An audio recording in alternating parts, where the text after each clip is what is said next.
মারাত্মক বড় পাপ। এক শ্রেণী মানুষ বলছে যে আল্লাহর কাছে ডাইরেক্ট পৌঁছানো যায় না, ওসিলা ধরতে হয়, মাধ্যম ধরতে হয়, তাছাড়া কি আর পৌঁছানো যায়?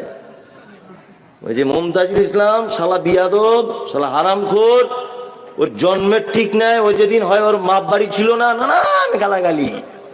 কারণ আমাকে বলছে এই বিয়াদব মমতাজুল, জানো গাছে উঠতে গেলে ডাল ধরে উঠতে হয়। আমি বললাম আমি মমতাজুল ইসলাম যে গাছের ডাল আছে ও গাছে উঠি না, নারকেল গাছে উঠি। নারকেল গাছে উঠবো তবু তোর গাছের ছায়া পর্যন্ত ডিঙাবো না। কি হয়েছে বুঝতে পারছেন না? এই মানুষ মাধ্যম ধরে কখন জানা আছে? জানা নেই। দুইটা কারণে মানুষ মাধ্যম ধরে। এক, পরিচিতি না থাকলে মাধ্যম ধরতে হয়। কিছু লোক দেখেছে না, বেটাকে নিয়ে ব্যাঙ্গালোরে অপারেশন করতে যাচ্ছে, জীবনে কোনোদিন ব্যাঙ্গালোরে যায়নি। আমি 10-12 বার গেছি। তখন আমাকে এসে বলছে মমতাজুল ভাই আপনি তো বারবার যান, ব্যাপারগুলো সব বোঝেন, তা আমি তো কোনোদিন যাইনি, চলুন আপনার সাথে একটু যাই, আপনার খরচাপাতি সব আমার। তাহলে আমাকে মাধ্যম ধরলো লোকটা কেন? ও অপরিচিত বলে, তাই না? আর দুই, যদি টালবাহানা করে। ওই নেতা মন্ত্রীরা দেখতে পাচ্ছে না কি করছে, চাকরি ছেলেটার হয়ে গেছে তবুও বলছে তোর পাছা একটা কালো দাগ আছে না, কি বলতো এখানে ধরা পড়েছে, তো বলছে হ্যাঁ, বলছে এই কারণে হচ্ছে না। আচ্ছা বলুন, ও স্কুলে পড়াবে, মাস্টার হবে, ওর পাছার দাগের সঙ্গে বলুন তো চাকরি দিয়ে আটকাবার কোনো অপশন আছে? তার মানে ও বলতে চাইছে তোর পাছার দাগ নয়, তোর বাপকে গিয়ে 5 লাখ টাকা আন।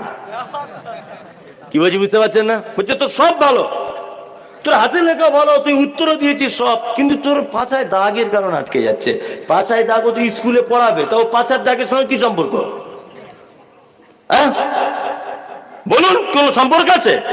এটা হচ্ছে যারা অভিনয় করে কিছু মাল করি খাওয়ার জন্যে। তখন কি করতে হয়, আমার ছেলের 5 লাখ টাকা চেয়েছে, আমি তো ইমাম সাহেব লোক, বিসমিল্লাহ আলহামদুলিল্লাহ, ওই আমি ইমাম সাহেব লোক, এখন আমি 5 লাখ কোথায় পাবো? তখন দেখছি যে আমাদের এলাকার প্রধানকে, না ফটিক ভাই প্রধান, ফটিক ভাইকে তখন গিয়ে বলছি ভাই তোমার অনুরোধ করে বলছি ছেলের চাকরিটা আটকে যাচ্ছে, একটু তুমি সুপারিশ করে দাও। তো ও তখন গিয়ে বলছে মমতাজুল ভাই আমাদের পরিচিত, আমাদের মসজিদের ইমাম সাহেব, ওরই ছেলে, তা পাছার দাগ টাগ দেখতে হবে না, চাকরিটা করে দাও। বোঝার চেষ্টা করুন। তাহলে আমি দুটো জিনিস আপনাকে দেখালাম, যে কাউকে সহযোগিতা নিতে হয় কখন, অপরিচিত হলে, আর একটা কখন না, আর একটা হচ্ছে যখন ড্রামা করবে, অভিনয় করবে, তখন লোক ধরতে হয়, তাই না? এই গ্রামটার নাম কি? খয়রামারি। খয়রামারি গ্রামে আপনার নাম আব্দুল্লাহ, আপনার নাম আব্দুল্লাহ। আচ্ছা, খয়রামারিতে একটা লোক, তার নাম আব্দুল্লাহ, লোকটার বয়স 35, ওর একটা ছেলে একটা মেয়ে, লোকটা ধানের ব্যবসা করে, আগে অনেক কিছু করতে এখন করে না। আচ্ছা বলুন তো, এই টোটাল নথিপত্র এটা আল্লাহর কাছে আছে না নেই? বলুন আছে না নেই?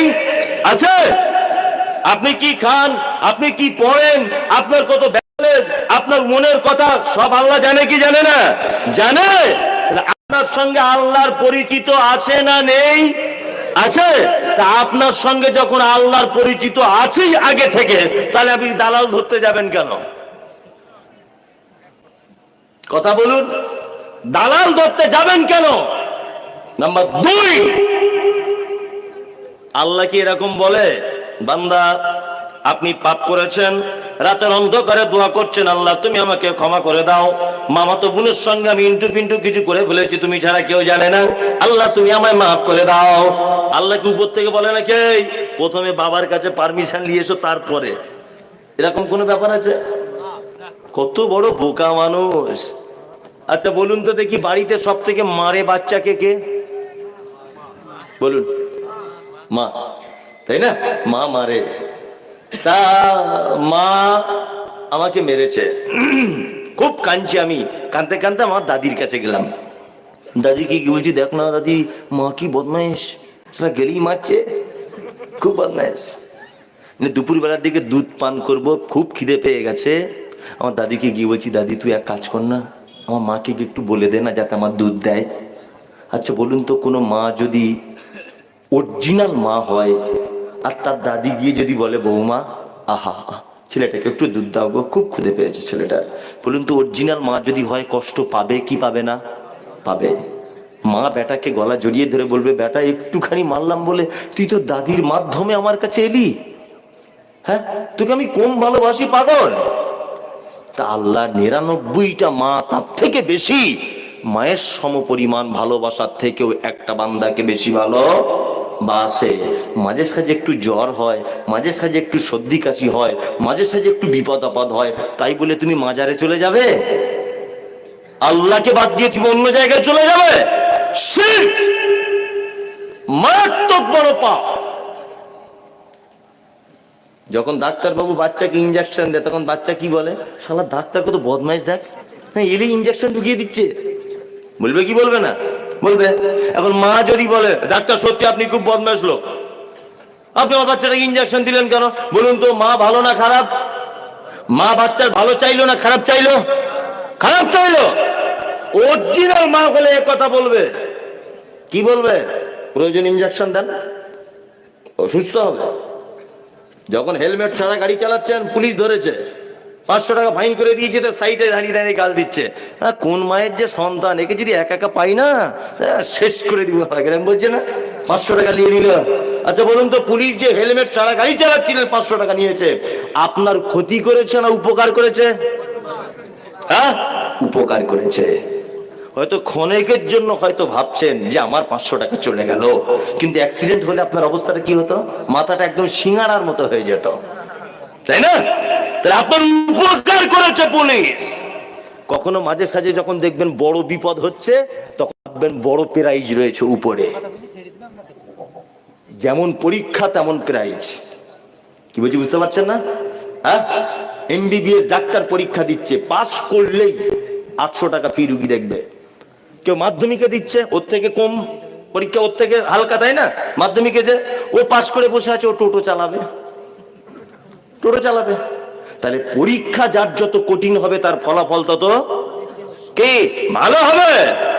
এখানে জ্বর হচ্ছে, 3 বছর বিছানায় পড়ে আছেন, 4 বছর বিছানায় পড়ে আছে, এটা যদি আল্লাহর তরফ থেকে আপনার পরীক্ষা যদি হয়, তাহলে মাথায় রাখবেন যে এর ফলাফল রেজাল্ট অনেক ভালো রয়েছে আপনার কাছে। পৃথিবীর কারো দরবারে দ্বারস্থ হয়ে কোনো লাভ নেই। পৃথিবীর সমান আপনার পাপ। কার কাছে ক্ষমা চাইবেন?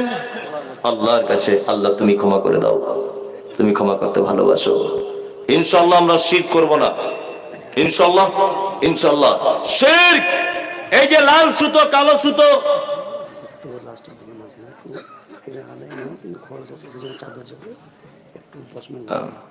আচ্ছা ওটা এখন নয় তো, এখন ও আচ্ছা ঠিক আছে, তাই হবে।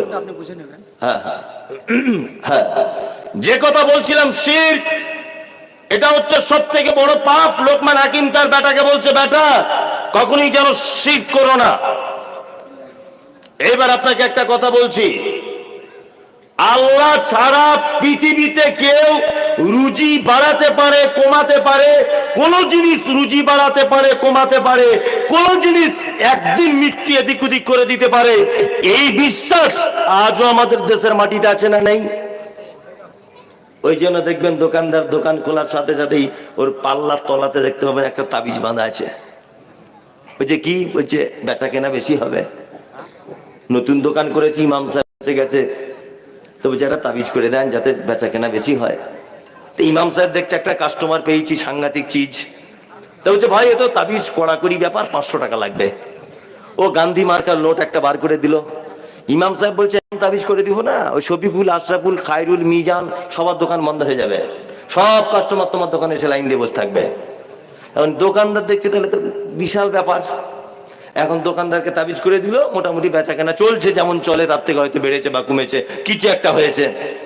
তা আমি মনে মনে বলতে চাইছি যে ইমাম সাহেব, তুমি যদি ওর তাবিজ দিয়ে দোকানে বেচা কেনা বেড়ে যায়, তো তুমি একটু সভাপতি বা মসজিদের কেশিয়ারকে তাবিজ করে কিছু টাকা পয়সা বেতন বাড়িয়ে নাও না। আজকে কেন 4000 টাকা 5 বছর ধরে ঘুরছো? হ্যাঁ 4000 টাকা তুমি 5 বছরে ইমামতি করছো কেন?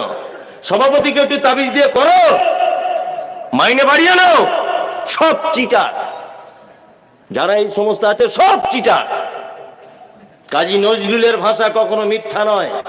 কাজী নজরুল বলেছেন, পীর ফকিরের কথা যদি সত্য হতো তারা কেন ফুটপাতে ইট ভেঙে খেত? পীর ফকিরের কথা যদি সত্য হবে, সারা ভারতবর্ষ যত মাজার সব দেখবেন bus stand, lorry stand, main রোডের ধারে, যাতে ড্রাইভাররা টাকা ছুঁড়ে দিতে পারে। দেখবেন, খোঁজ নিয়ে দেখুন। এসব বক্তব্য আগে অনেক দিয়েছি, তারপর আপনাদের একা নতুন এসেছি বলে আবার পুনরায় আবৃত্তি করছি আপনাদের সামনে। শিরক করবেন না। আল্লাহ আমাদেরকে শিরক থেকে বাঁচার তৌফিক দান করুক, আমিন আমিন। লোকমান হাকিম তার বেটাকে বলছেন, ওয়াসাইনাল ইনসানা লিওয়ালিদাইহি হামালাতুহু উম্মুহু ওয়াহানান আলা ওয়াহানিন ওয়া ফিসালুহু ফি আমাইনি আনিশকুরনি ওয়া লিওয়ালিদাইকা ইলাইয়াল মাসির। দ্বিতীয় শিক্ষা দিচ্ছে লোকমান হাকিম তার বেটাকে, আমি মানুষকে তার পিতামাতার প্রতি সদাচরণের নির্দেশ দিয়েছি। তার জননী তাকে কষ্টের পর কষ্ট ধারণ করে তাকে গর্ভে ধারণ করেছিল, 2 বছর যাবৎ তাকে দুধ পান করিয়েছে। কখনোই পিতামাতার সঙ্গে সদ্ব্যবহার অসৎ ব্যবহার করিও না। লোকমান হাকিম তার বেটাকে দ্বিতীয় উপদেশ দিচ্ছে, বেটা কখনোই যেন বাপ মায়ের সঙ্গে অসৎ ব্যবহার করিও না। আপনাদের এই এলাকায় হচ্ছে বাপ মারা ঠিকঠাক সেবা যত্ন পাচ্ছে? পায়? আলহামদুলিল্লাহ আলহামদুলিল্লাহ পায়। তবে এ তো যে বলছে পায়, এ তো ইয়াং ছেলে। কি বলছি বুঝতে পারছেন না? বুড়া মানুষদেরকে গোপনে জিজ্ঞেস করতে হবে, কেমন আছো চাচা, কেমন চলছে? বলো না, লজ্জায় কাউকে বলতে পারি না, ভালো ঘরের লোক আমরা। দেখবেন গোপনে জিজ্ঞাসা করে সাংঘাতিক বিপদে আছে লোকটা। আরো বিপদে কে আছে জানেন? যার বয়স হয়ে গেছে, স্ত্রী মারা গেছে, এর থেকে বিপদে আর পৃথিবীতে দ্বিতীয় কেউ নেই। ওই যে কি জ্বালা যন্ত্রণায় আছে আল্লাহ ছাড়া কেউ জানে না। 4 বউ 4 রত্ন। কি বলছি বুঝতে পারছেন না? 4টে বৌমা 4টে রত্ন। পিতামাতার সঙ্গে সদ্ব্যবহার করবেন। আল্লাহু আকবার। পিতামাতার ব্যাপারে বলতে গিয়ে আমি এই কথাগুলো বললে আমার চোখ দিয়ে পানি চলে আসে। পিতামাতার ব্যাপারে বলতে গিয়ে আল্লাহ কোরআন মাজিদে একটা এত আশ্চর্য কথা বলেছেন যা আপনি মনে এর আগে কোনোদিন শুনেছেন কি বলতে পারবো না। তবে আজকে আপনাদের সামনে বলছি পিতামাতার মর্যাদাটা কতটা। প্রথমে বলে রাখছি, 1, পিতামাতার পায়ের তলায় জান্নাত না, ভুল হয়েছে। মায়ের পায়ের তলাতে জান্নাত, পিতার পায়ের তলায় জান্নাত নেই। আমরা পিতা শব্দটা অতি ভালোবেসে ব্যবহার করি, কিন্তু হাদিসে যে শব্দটা এসেছে, এই তো শায়েখ বসে আছে, মায়ের পায়ের তলাতে জান্নাত, পিতা মাতার নয়, মা। এর বিকল্প কোনো শব্দ নেই। আছে? মানুষ যখন খুব তৃপ্তি পায়, একটা মাংস রান্না আপনাকে দেওয়া হয়েছে, খাচ্ছেন, তখন কি বলেন? আহ কি স্বাদ, বলেন না? তা মা শব্দের ভিতরে দেখুন একটু শব্দটা আছে না, মানে তৃপ্তিকর। এর বিকল্প কিছু নেই। আল্লাহু আকবার। আজকে আমাদের পিতামাতারা কি অবস্থায় আছে, কি অবস্থাতে ভাত খাচ্ছে। 4 বেটা বলছে পালি সিস্টেমে খাওয়ার সিস্টেম। আপনাদের দিকে আছে এরকম? ওই ছোট বেটার বাড়ি 4 দিন, বড় বেটার বাড়ি 4 দিন, মেজর বাড়ি 4 দিন, আর ওই ছোটর বাড়ি 4 দিন।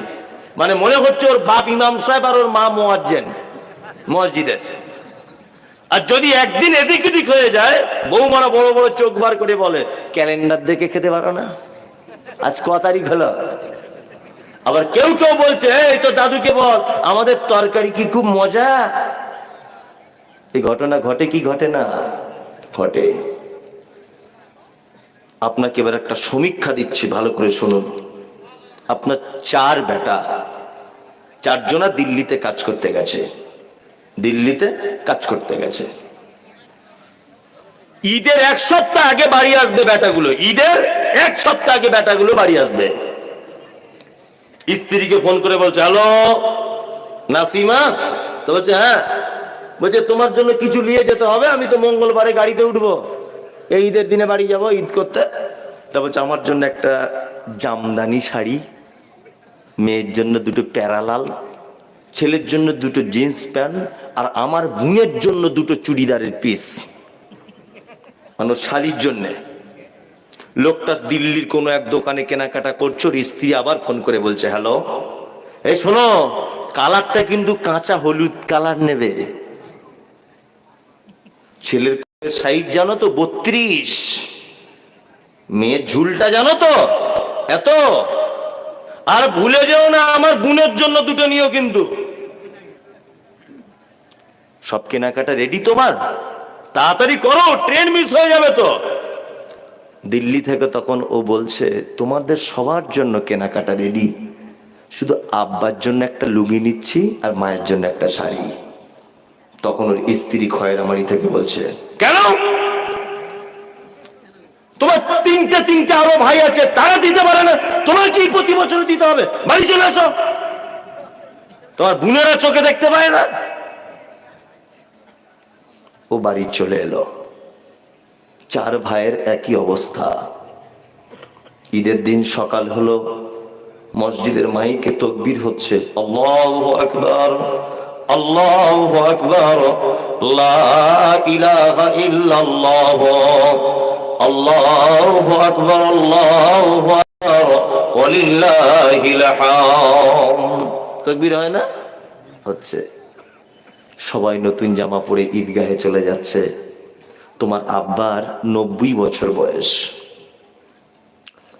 সবাই ঈদগাহে চলে গেছে। তোমার মা তখন, তোমাদের সবার 2 তলা বাড়ি, সিঁড়ি দিয়ে উঠতে পারে না তোমার মা।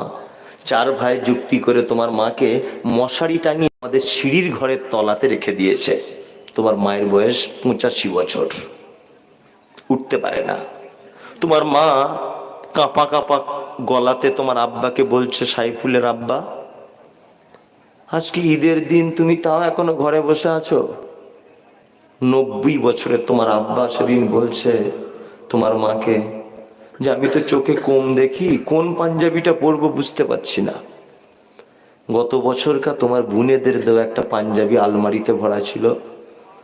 তোমার মা হিচড়ে কুচড়ে উঠে আস্তে আস্তে করে পাঞ্জাবিটা বার করে দিয়ে বলছে তুমি যাও। কোন রকম গোসল করে তোমার আব্বা মসজিদের ঈদগাহ পর্যন্ত পৌঁছালো। নামাজ শেষ হয়ে গেছে, তোমার আব্বা বাড়ি চলে আসছে আস্তে আস্তে করে, তোমাদের মেন গেটের সামনে বসে আছে। 4 ভাইয়ের বাড়িতেই লোক কুটুম ভর্তি। ঈদের দিন দুপুর 2টো পর্যন্ত তোমার আব্বা গেটে বসে আছে। একটা বৌমা 2 পিস মাংস আর একটা পরোটা দিয়ে বলল না যে আব্বা তুমি এটা খাও। তোমার মা আজকে তো রানীর বেশে সিংহাসনে বসে থাকার কথা। 4 জন জওয়ানি বউ বাড়িতে রয়েছে, 4 বেটা রয়েছে। তোমার মা সেই পেচ্ছাপ করেছে কাঁথাতে, সে মশারির ভিতরে আজও পর্যন্ত শুয়ে আছে। ঈদের দিনে গোসলও করা হলো না কেন? আচ্ছা তোমার মায়ের এই অবস্থা কেন? কেন? হ্যাঁ, তোমার মা হচ্ছে পৃথিবীর সব থেকে অপরাধিনী মহিলা, তোমার আব্বা হচ্ছে পৃথিবীর সব থেকে খারাপ লোক। তোমার মায়ের অপরাধ কি একটা একটা করে বলি? তোমার মায়ের অপরাধটা কি একটা একটা করে বলি? তোমার মায়ের জীবনের প্রথম অপরাধ হলো এটা যে তোমার মা খয়রামারির এত পর্দাশীল মহিলা, খয়রামারির এত নম্র ভদ্র মহিলা, এত পর্দাশীল মহিলা, জীবনে কোনো পরপুরুষ তোমার মহিলা তোমার মায়ের মুখ দেখেনি। তোমার মা পুরুষ মানুষ দেখলে ঘুমটা দিয়ে লজ্জা করে ঘরের ভিতর ঢুকে যেত। কিন্তু তোমার মা তোমার মতো বদমাইশ বেটাকে জন্ম দিতে গিয়ে পরপুরুষের সামনে, হসপিটালে ডাক্তার বাবুর সামনে শাড়ি ব্লাউজ খুলে উলঙ্গ হয়ে পড়েছিল। তোমার মা বলেছিল ডাক্তার বাবু আমার বাচ্চাকে একটু বাঁচান। তোমার মা লজ্জাস্থান দেখিয়েছিল পরপুরুষের সামনে তোমার মতো বদমাইশ ছেলেকে জন্ম দিতে জন্য। তোমার মায়ের দ্বিতীয় অপরাধ কি জানো? তোমার মায়ের দ্বিতীয় অপরাধ, তোমার মা জীবনে কোনোদিন ভয়ে ইনজেকশন নিতে পারতো না। সূচ দেখলে তোমার মা লাফালাফি করত। কিন্তু তোমার মা যখন তোমাকে জন্ম দেওয়ার জন্য হসপিটালে ঢুকেছে, ডাক্তার বাবু চেক আপ করে বলছে তোমার বাচ্চা সোজাসুজি থাকার কথা, বাচ্চাটা আড়াআড়ি লেগে গেছে, মনে হয় বাচ্চাটা বাঁচবে না। তোমার মা সেদিন ডাক্তারের পায়ে জড়িয়ে ধরে বলেছিল, ডাক্তার বাবু যদি ধারালো কোনো ছুরি কাঁচি থাকে আপনি আমার পেট কেটে আমার বাচ্চাকে বার করুন, আমি তার মুখ দেখলে অন্তত পক্ষে আমি যদি পৃথিবী থেকে চলেও যাই আমার সব স্বাদ পূর্ণ হয়ে যাবে। এটা তোমার মায়ের দ্বিতীয় বড় অপরাধ যে তোমার মতো বেটাকে জন্ম দিতে গিয়ে এক বিদ্যা পেট ধারালো ছুরি দিয়ে ডাক্তার বাবুরা ক্যাচ ক্যাচ করে কেটে দিয়েছিল। সেই ব্যথার অনুভব করে 90 বছর বয়সে মশারির ভিতরে শুয়ে। এটা তোমার মায়ের দ্বিতীয় বড় অপরাধ। তোমার মায়ের 3 নম্বরের বড় অপরাধ, না তোমরা 4 ভাই, তোমার আব্বার অবস্থা খুব খারাপ ছিল, 500 গ্রাম মাংস বাজার থেকে কিনে আনতো, তোমার মা রান্না করত, 3 ভাই খেয়ে নিয়েছে, তোমার আব্বা খেয়ে নিয়েছে। তোমার মা নিজের ভাতটা না খেয়ে 2 পিস মাংস হাঁড়ির এক সাইডে রেখে দিয়ে তুমি বাড়ি এসেছো আর তোমার পাতে দিয়ে দিয়েছে। তুমি জিজ্ঞাসা করে বলেছো মা তুমি খেয়েছো? তোমার মা বলছে আরে বেটা বলিস না, গত 2 দিন আগে গোস্ত খেয়ে পেটে গন্ডগোল করছিল ওই জন্য আর খাচ্ছি না। আদেও কিছুই নয়, তোমার শর্ট পড়ে যাবে বলে তোমার মা খায়নি, এর নাম তোমার মা। তোমার মা মানে হচ্ছে এই, তোমার মায়ের মাথার চুল কালো কুচকুচে হাঁটু পর্যন্ত দুলতো, পাড়ার মেয়েরা তোমার মায়ের মাথার চুল দেখতে আসতো। তোমার মায়ের অপরাধ হচ্ছে এই, তোমার মতো বেটাকে জন্ম দিতে গিয়ে হসপিটালের বেডে তোমার মায়ের কুচকুচে কালো চুলগুলো লাল রক্তে জমাট বেঁধে গিয়েছিল তোমার পৃথিবীতে আলো দেখানোর জন্যে। তোমার মা মানে, চিকিৎসা বিজ্ঞানীরা বলেছে একজন মা তার বাচ্চাকে প্রতিদিন 8 বার দুধ পান করে, একবারে 250 গ্রাম করে দুধ পান করাতে হয়। কোরআনের ভাষা 2 বছর দুধ পান করাতে হয়। 50 টাকা যদি দুধের কেজি হয় তাহলে তোমার মা তোমার দুধ পান করেছো তুমি তোমার মায়ের 90,000 টাকার, তোমার মায়ের 90,000 টাকার দুধ পান করেছো তুমি। এটা তোমার মায়ের জীবনের আরো একটা বড় ভুল। তোমার মায়ের জীবনের আরো কত ভুল বলবো। তোমার নানির বাড়ি যাবে তোমার মা, তোমাকে নিয়ে বাসে উঠেছো, তোমার বয়স তখন 1 বছর থেকে 1.5 বছর। বাসে তোমার মা সিটে বসেছে, তোমার মায়ের চেহারা, তোমার মায়ের বয়স তখন 25, 26, 27 বছর, অপরূপা চরমা সুন্দরী তোমার মা। দেখে কে? হাঁসের ডিমের মতো তোমার মায়ের হাত পা চোখ মুখ ফর্সা, ধপ ধপ ধপ ধপ করছে। বাসের সিটে বসেছে, তুমি সেদিন কেঁদে কেঁদে বলেছিলে মা একটু দুধ দাও না। তোমার মা খয়রামারির পর্দাশীল মেয়ে লজ্জা করে বলছে আব্বু কেমন করে দুধ দেবো তোকে? বাসের ভিতরে সব যুবক ছেলেরা আছে, পর পুরুষেরা আছে, কি করে এটা সম্ভব দুধ দেব? তুমি যখন বারবার মায়ের আঁচল ধরে টানা হেঁচড়া করছো, তোমার মা তখন আস্তে আস্তে করে বুকের ব্লাউজটা খুলে দুধের বোঁটাটা তোমার মুখে দিয়ে বাসের ভিতরে অজস্র পুরুষ পর পুরুষের সামনে একদিকে তোমাকে আগলি আছে, একদিকে পিঠের মাথার কাপড়গুলো সব ঠিক করছে। এটা হচ্ছে তোমার মা। তোমার মা যদি সেদিন একবার যদি বলে দিত যে বাসের ভিতরে এত লোক লজ্জা করছে তোমাকে দুধ পান করাতে পারবো না, তোমার কচি কণ্ঠ নালীটা আটকে তুমি সেদিন মারা যেতে। লোকমান হাকিম বলছে বেটা তোমার দ্বিতীয় উপদেশ হচ্ছে পিতামাতার সঙ্গে সদ্ব্যবহার করিও না। আল্লাহ বলছেন ইয়াসালুনাকা মাযা ইউনফিকুন কুল মা আনফাকতুম মিন খাইরিন ফালিল ওয়ালিদাইন ওয়াল আকরাবিন ওয়াল ইয়াতামা ওয়াল মাসাকিন ওয়া ইবনিস সাবিল ওয়া মা তাফআলু মিন খাইরিন ফাইন্নাল্লাহা বিহি আলিম।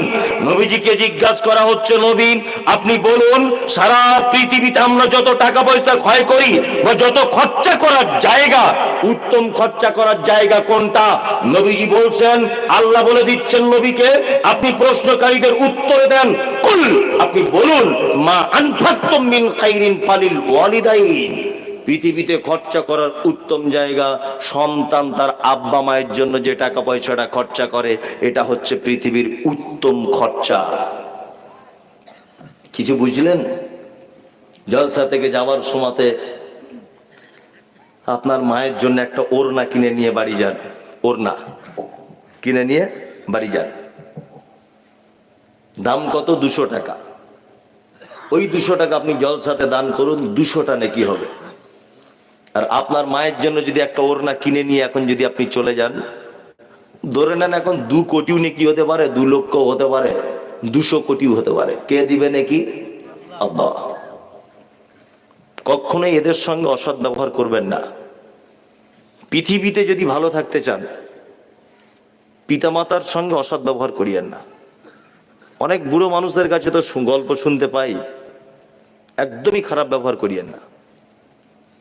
যদি রুজি বাড়াতে চান, রুজি যদি মনে করেন আমি ধনী হব, এই আশা যদি আপনার থাকে, আপনার কাছে অনুরোধ যে আপনি বাজারের সব থেকে সেরা ফল, বাজারের সব থেকে সেরা কাপড় আপনি আপনার মায়ের জন্য এনে দেন, আপনার রুজি বাড়তেই থাকবে, বাড়তেই থাকবে, বাড়তেই থাকবে।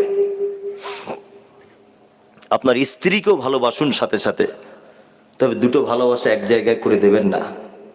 ওর কথা শুনে মাকে কষ্ট দিতে যাবেন না, বিনিময়ে জাহান্নাম।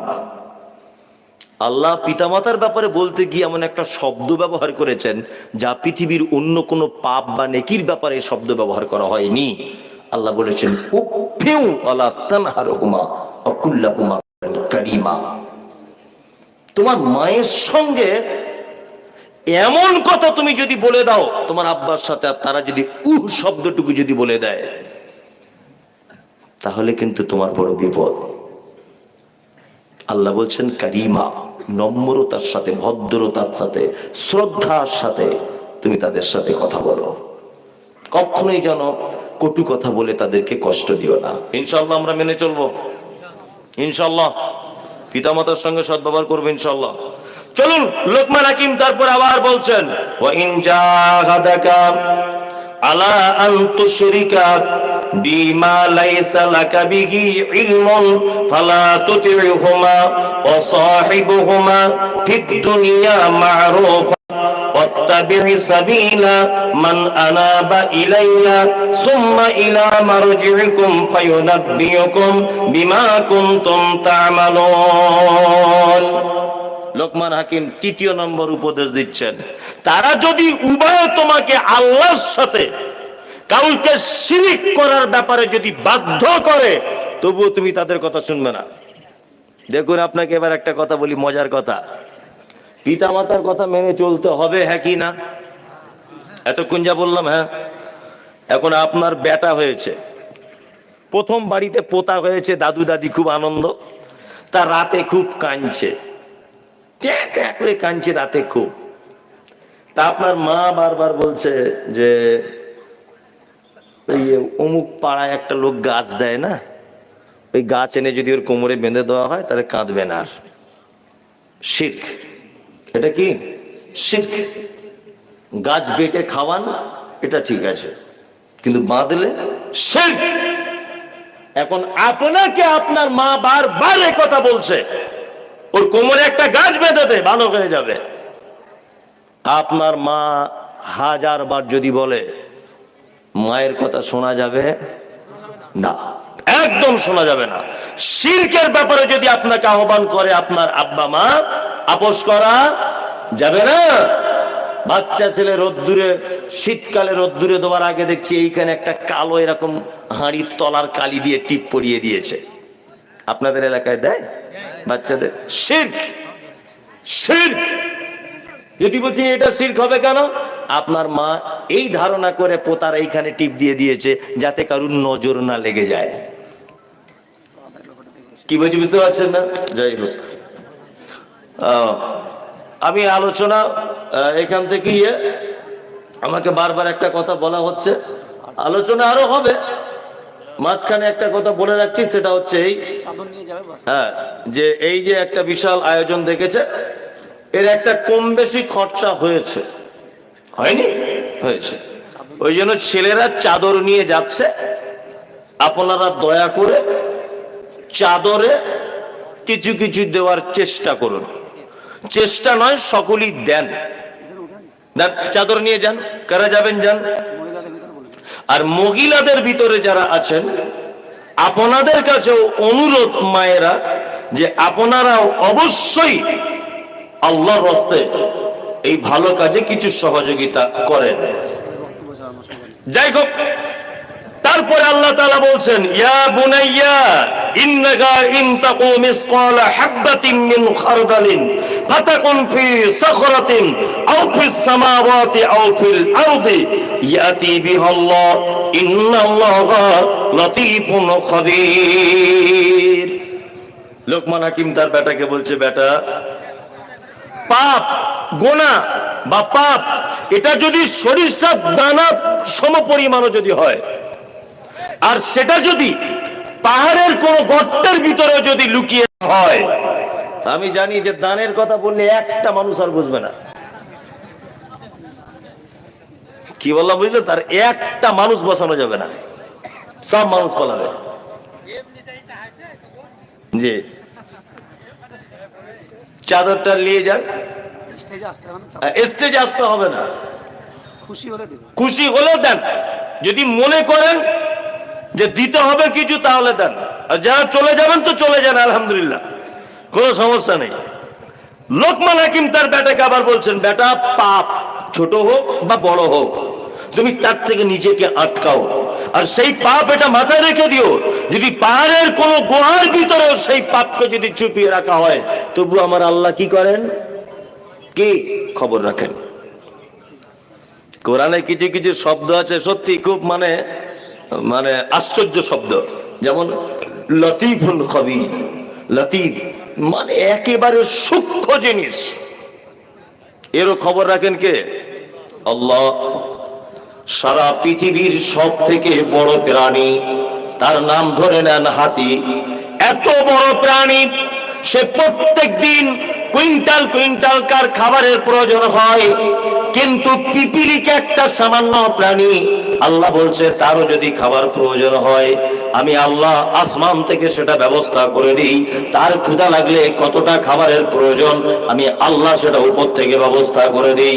শুধু এই নয়, কাল বৈশাখের কুজ্ঝটিকার দিনে, ঝড় বৃষ্টির টাইমে একটা পিপিলিকা যদি এক প্রান্ত থেকে আর এক প্রান্ত যদি হেঁটে হেঁটে যায়, রুজি তলাশ করতে করতে, আল্লাহ বলছে তার পায়ের আওয়াজটা আমার কাছে আসে, আমি হলাম লতিফুল খবীর। খুব সূক্ষ্ম জিনিস আমি শুনতে পাই, বুঝতে পারি আমি। আশ্চর্য ব্যাপার, মালিয়ালমের যারা মালিয়ালম ভাষায় কথা বলে তারাও দোয়া করছে, আল্লাহ বুঝতে পারছে। বাঙালি সেও দোয়া করছে, আল্লাহ বুঝতে পারছে।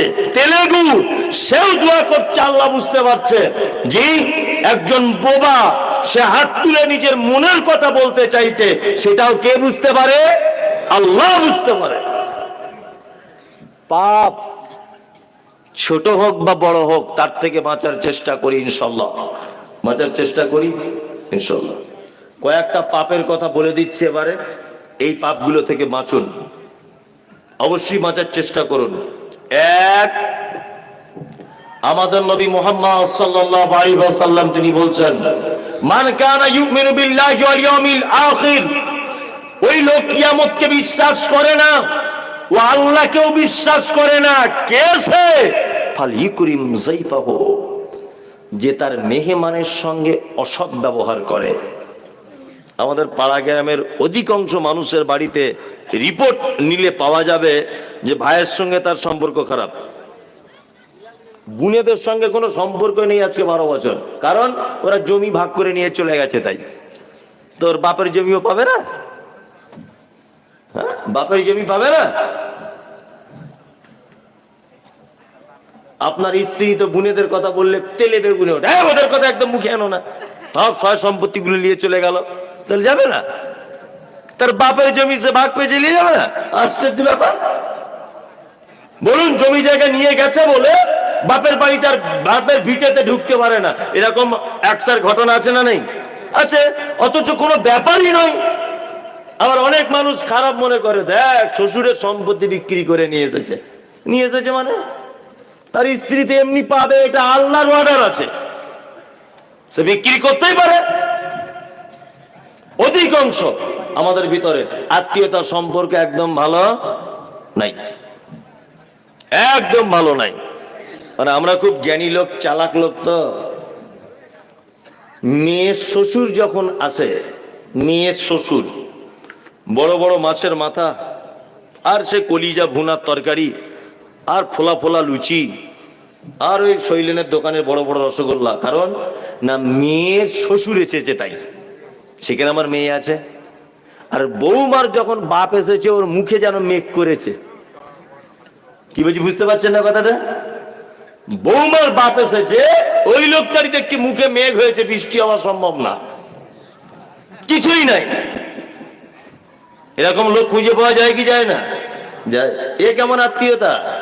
নবীজি বলেছেন ইকরিম সাইফাহু, অবশ্যই সে যেন তার মেহমানের সম্মান করে।